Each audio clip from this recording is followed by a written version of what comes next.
2026 সাল আপনার রবির বছর। এই রবির বছরকে বছরে আপনার মান, সম্মান, খ্যাতি, প্রতিপত্তি পাওয়ার জন্য আপনাকে একটি টোটকা করতে হবে। প্রত্যেক রোববার করে করতে হবে।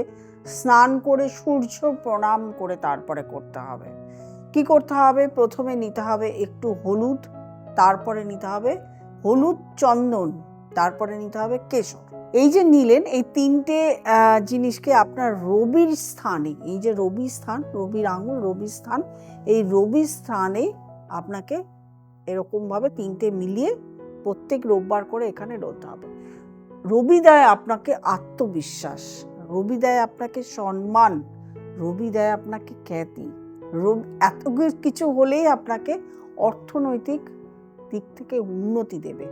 সুতরাং রবিকে আপনার পুজো করতে হবে। রোববার করে করলে তো প্রত্যেকদিন করলে ভালো, রোববার করে অবশ্যই করুন। সময় না পেলে সকালবেলা উঠে, ঘুম থেকে উঠে স্নান করে তামার ঘট দিয়ে রবিকে জল অর্পণ করুন। ভালো থাকবেন।